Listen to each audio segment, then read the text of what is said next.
go. Cruise control is set.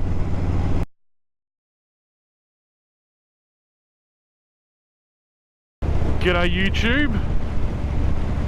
Yorick again. And it's night time. Beautiful city of Melbourne, Australia. And I just thought I'd come out and have a bit of a chat to you and can have a look at parts of our beautiful city of an evening. It's actually quite a warm night. We're sort of coming up to the middle of May, but yeah, it's still fairly warm here. We've had a couple of really crappy, cold, rainy days, but as they say in the classics, nothing worth writing home about. And yeah, finished up the day and everybody wanted to stay at home and be left alone, and I thought I'd just jump on the bike and get some thoughts down, things that have been rattling around in my head. And sometimes it's really hard, you know, sometimes I've got dozens of different things, and what about that, and not that I'm the sharpest tool in the shed, but I figure, why not? You know, if I've got to deal with what's going on in my head, why should I not share it with the good people of YouTube? So, you know, what I want to talk about tonight, is there's a lot of confusion at the moment in politics. Now, for those of you living in other parts of the world, currently Australia is in the grip of a federal election campaign. And like most stable democracies, we have two major parties with a few also-rans that kind of end up holding the balance of power, which means whoever ends up in government needs to do deals. But I'm not really interested in talking about Australian politics this evening. What I really want to talk about is the seeming confusion people have between left and right. You know, people think they know what left-wing governments are and what right-wing governments are, or what right-wing activists are all about. And, you know, I think because of how things played out even many years ago, there's roadworks. How things played out many years ago, there is a lot of confusion. And, you know, I think the first thing we need to recognise is politics is a spectrum. And yeah, you could go from left to right or right to left. Oh, I've got to get down to 40 in this lane.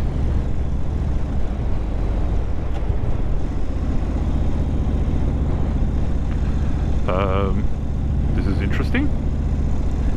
So yeah, spectrum. And you know, like any spectrum, there are extremes. And you know, I need to make a declaration before I get too into it. I'm not a politician. First things first, I'm not a politician, I'm not a diplomat, I'm none of that sort of stuff. Nor do I hold any qualifications in political science. Clearly his 40 is different to everybody else's 40.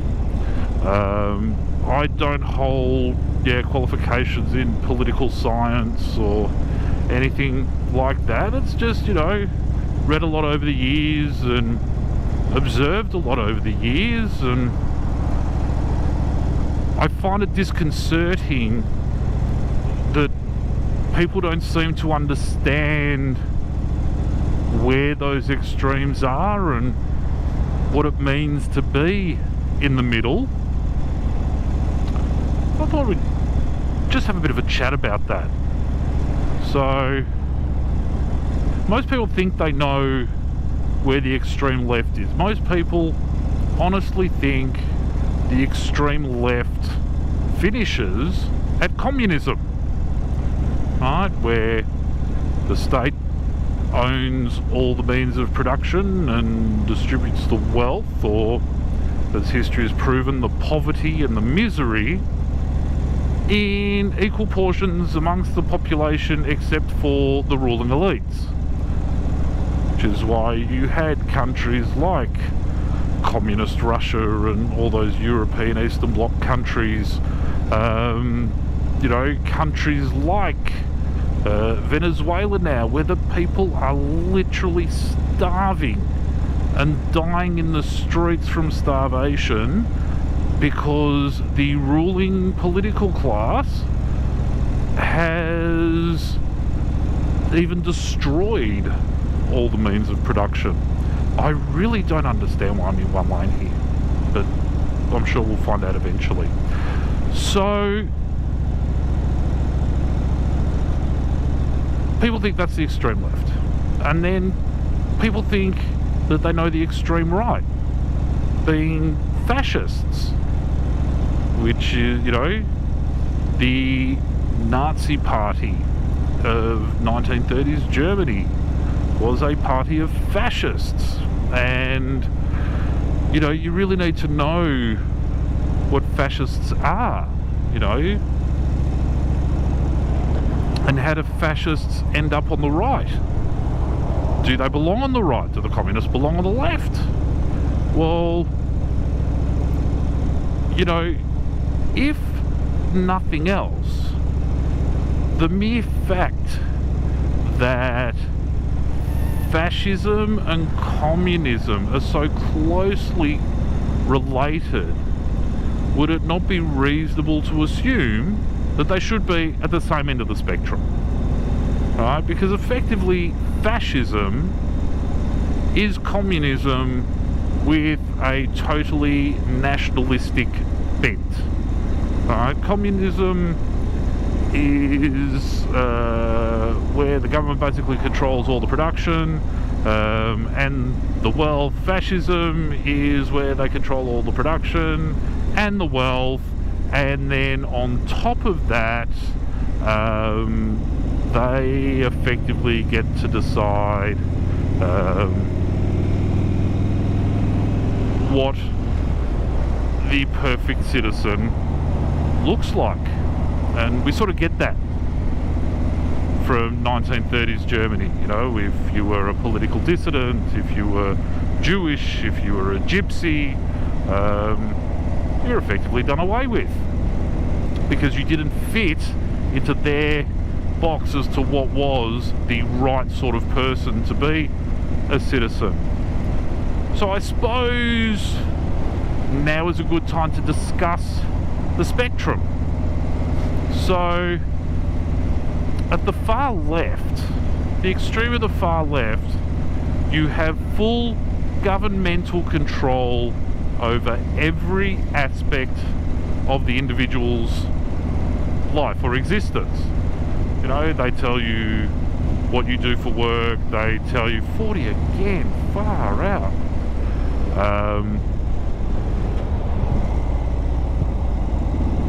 So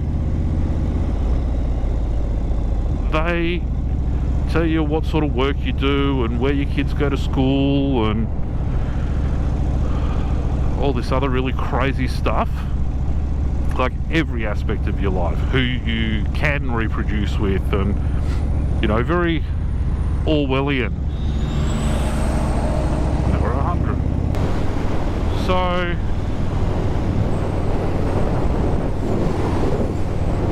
yeah, George Orwell wrote this novel, 1984. And it is a kind of scary dystopia that he builds with Big Brother and, you know, people being charged and prosecuted for thought crimes and, you know, citizens dobbing other citizens in for having the wrong kind of thought. But that is effectively the extreme left. And unfortunately we are seeing some examples of this type of leftism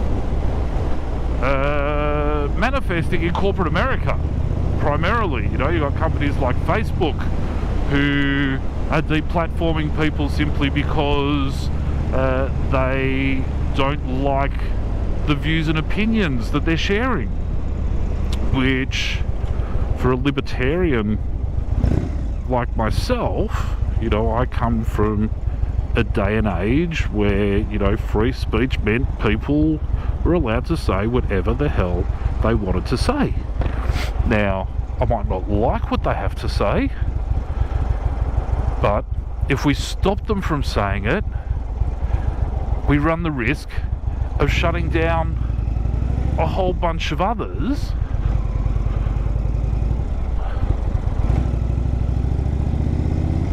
And where does it end? So, anywho, that's the left. Full control. You have to think the way they do, say the things they want you to say. Can't speak out against what they do, who they do it with. And then we go to the other end of the spectrum, where there is zero governmental controls in place. And I mean absolutely zero controls in place. So effectively what I'm talking about is anarchy. Now, neither end of that spectrum is going to work, right?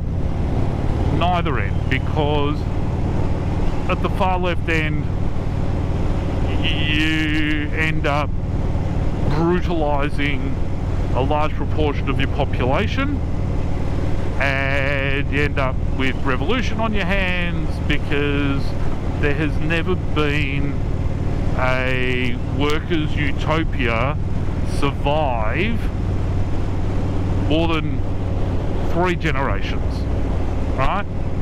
Never happened. On the other hand, anarchy isn't going to work, because some people are just pricks. So what you end up with is mob rule, and those with the lowest ethics, those with the largest guns who are prepared to use them, end up terrorizing the population into submission. So we do need to find somewhere in the middle. And, you know, unfortunately at the moment all over the world there seems to be this big divide. There seems to be a conservative movement, and there seems to be a push from the left to shut down any conservatives, claiming that they're right wing and putting the fear of God into people.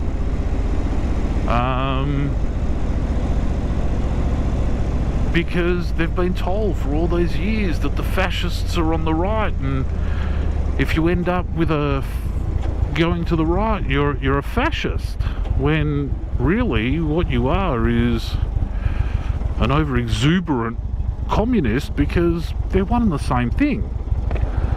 You know, if we have a look back at 1930s Germany, you know, Hitler nationalised the banks and all sorts of things, and if it wasn't for his penchant for building this master race, he probably would have gone further, but he did leave a lot of industry in the hands of those that knew how to run those industries. So he didn't nationalise a lot of that sort of stuff. And then the question comes, well, if fascism and communism are so closely related, why did Stalin join the Allies? Why didn't Stalin join up with Hitler and Mussolini? Because the Italians were also under fascist control. And, it's the old saying, the enemy of my enemy is my friend, and at the end of the day, it didn't matter what sort of government Hitler was running. He invaded Russia, and Stalin was not going to allow anybody to overrun Russia. So, World War II was a war of ideologies. It was the free world against fascism.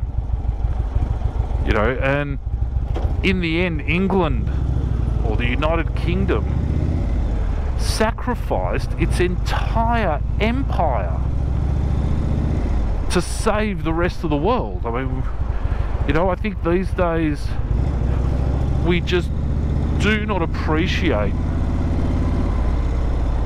what England did in order to make sure fascism did not spread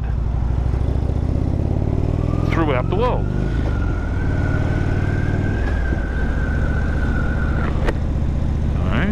And so in that respect, against the Allies, it was an ideological war. But when it came to Russia, it was simply about Hitler versus Stalin. It was about two blokes going head to head and seeing which one would end up as the ultimate winner. Well, we all know how that turned out, but they didn't go to war because fascism was on the right. They went to war because Hitler invaded Russia. It would be the same sort of thing as if, let's say, the United States. It's another democratic nation. For whatever reason, we fell out of sorts with them, and they said, that's it, we're going to war with Australia. Now, it wouldn't be a war based on the ideologies of democracy and freedom of speech. It would probably be a war based on, we went and cut their lunch economically in Southeast Asia or something like that. But it would be a war nonetheless. But this is what we need to understand, and that is that, when someone is declared as right-wing, unless they're arguing for a model that's getting closer to anarchy, they're actually leftists. The fascists are leftists.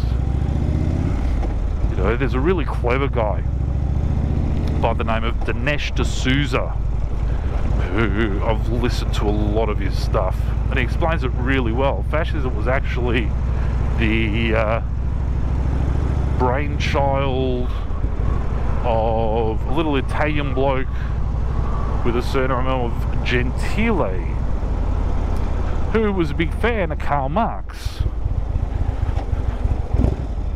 So, just ask yourself, how do you build a right-wing extremist ideology from left-wing beginnings? And logically, the answer is you can't. So please, when you are having discussions, when you are talking about who the Facebooks and the Twitters have cut off from the rest of the world, understand that their version of right is in fact wrong, or should I say left. So here ended that lesson. But once again, thank you for watching, and I'm sure I'll have something else to crap on about in the near future. Thank you.